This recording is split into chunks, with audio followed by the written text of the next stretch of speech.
बिस्मिल्लाहिर्रहमानिर्रहीम। अस्सलाम वालेकुम व्यूअर्स, मैं हूं नूर, आपके अपने चैनल चटखारा फ्यूजन्स बाय नूर से। आज की जो हमारी रेसिपी है बहुत ज़्यादा ज़बरदस्त है, बहुत ज़्यादा शानदार है। वो है बीफ स्टू की रेसिपी। फ्रेंड्स, बीफ स्टू बहुत सारे तरीक़ों से बनाया जाता है। बहुत से लोगों का स्टाइल अलग होता है, कुछ की रेसिपीज़ अलग होती हैं, इलाके वाइज भी डिफरेंट होती हैं रेसिपीज़।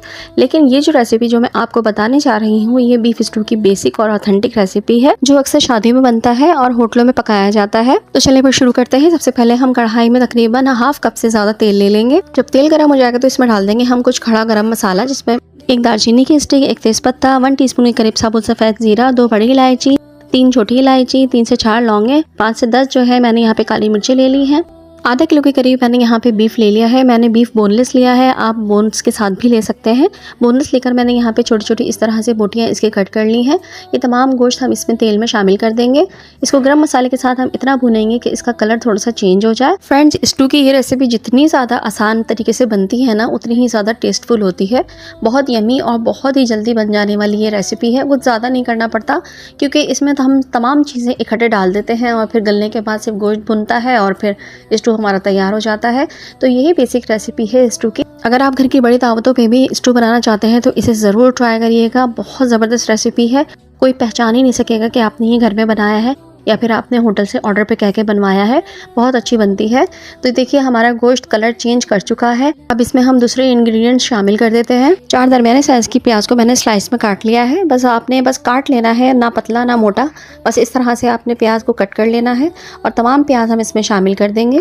ये 1 इंच मैंने अदरक का टुकड़ा लिया था और 6 से 7 मैंने लहसुन की कलियां ले ली थी, जिनको मैंने बहुत बारीक चॉप कर लिया है। मोटा मोटा मत रखिएगा, बारीक चॉप करिएगा। और ये जो जुलियन कटी हुई अदरक है, इसको हम बाद में यूज़ करेंगे। अभी हम सिर्फ चॉप किया हुआ अदरक लहसुन इसमें शामिल कर देंगे।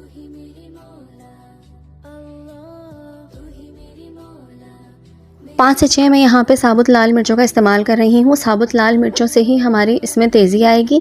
अगर आपको ज़्यादा तेज़ और ज़्यादा मिर्चें पसंद हैं तो आप उस हिसाब से मिर्चें डाल सकते हैं। हाफ़ टी स्पून के करीब मैंने यहाँ पे बस थोड़ी सी कुटी मिर्चें डाली हैं। सॉल्ट आप हस्बे ज़रूरत इस्तेमाल करिएगा, जितना आप यूज़ करते हैं। हाफ़ टी स्पून ही मैंने यहाँ पे हल्दी पाउडर का इस्तेमाल किया है। मिक्स करने के बाद यहाँ पे मैं 1 टीस्पून के करीब साबुत धनिया इसमें डाल रही हूँ। मिक्स कर लेंगे। मिक्स करने के बाद इसमें थोड़ा सा पानी शामिल कर देंगे। तकरीबन 1 गिलास के करीब मैं इसमें पानी शामिल कर रही हूँ। वो इस वजह से कि मैंने छोटी बोटियाँ रखी हैं। अगर आपकी बोटियाँ बड़ी हैं तो आप 1 से 1.5 गिलास पानी इसमें इस्तेमाल कर सकते हैं। अब यहाँ पे मैंने 4 दरमियाने साइज़ के टमाटर ले लिए थे, उनको बीच में से कट कर लिया है।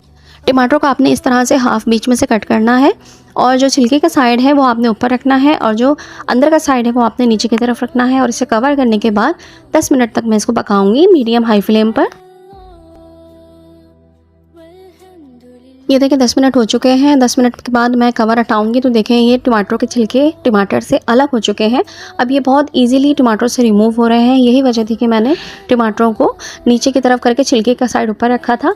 इस तरह से आसानी से छिलके उतर जाते हैं, ना कि छिलकों को हमें छीलना पड़े टमाटरों के ऊपर से। तो ये बहुत ईजी और आसान सा तरीका है कि टमाटरों को इस तरह से रख दें और फिर बाद में इसके छिलके ऊपर से ही उतार लीजिए। है ना आसान तरीका। आप चाहें तो आप छील के भी इसको डाल सकते हैं। बस तमाम छिलके रिमूव करने के बाद इसको मिक्स कर लेंगे और इसको हम तकरीबन 20 से 25 मिनट तक पकाएंगे, जब तक गोश्त गल नहीं जाता। बीच बीच में चेक करते रहेंगे कि हमारा गोश्त कितना गला है और कितना टाइम बाकी है। ये देखिए गोश्त को धीमी आंच पे गलते हुए आधा घंटा हो चुका है। पानी और मसाला देखें अच्छी तरह से मर्ज हो चुका है। अब मैं इसमें आधी प्याली के करीब दही को फेंटने के बाद इसमें शामिल कर दूंगी। फ्लेम को हम मीडियम से हाई की तरफ कर देंगे थोड़ा सा, ताकि हम इसे भून सकें अच्छी तरीके से। ये देखिए प्याज टमाटर जितना भी मसाला हमने डाला था वो तमाम घुट चुका है गोश्त के अंदर। और जो साबुत मिर्चें हमने डाली थी वो भी अच्छे से गल गई हैं और टूट गई हैं। हाई फ्लेम पर हम जब तक भूनेंगे जब तक इसका पानी थोड़ा सा खुश्क नहीं हो जाता। आपने उस वक्त तक इसकी भुनाई करनी है जितनी ग्रेवी आपने इसकी रखनी है। ये देखिए पानी अच्छा खासा खुश्क हो चुका है। गाढ़ा गाढ़ा भुना भुना इसका मसाला हमें नज़र आ रहा है। बस मुझे इतना ही चाहिए। अब इसमें 4 से 5 मैं छोटी हरी मिर्चें शामिल कर दूंगी और जो जूलियन अदरक काट के हमने रखी थी वो भी हम इसमें शामिल कर देंगे। थोड़ा सा हम बाद की गार्निशिंग के लिए बचा लेंगे। और यहाँ पे थोड़ा सा मैं कटा हुआ हरा धनिया इसमें शामिल करूँगी।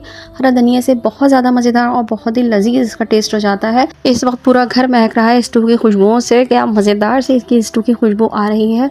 बहुत ही लजीज होता है ये खाने में, ज़रूर ट्राई करके देखिएगा। इसे मिक्स करने के बाद अगर आपको थोड़ी सी ग्रेवी इसमें और मज़ीद चाहिए थोड़ा पानी डाल दीजिएगा। इसे हम 2 मिनट के लिए दम पे रखेंगे। ये देखिए ज़बरदस्त था माशाल्लाह माशाल्लाह। अल्हम्दुलिल्लाह हमारा बीफ स्टू बनके रेडी हो चुका है। ये देखें भुना भुना सा स्टू हमारा बनके बिल्कुल रेडी है। अब हम इसे एक प्लेट में निकाल के सर्व कर देते हैं। देखिए कितना ज़बरदस्त लग रहा है ना।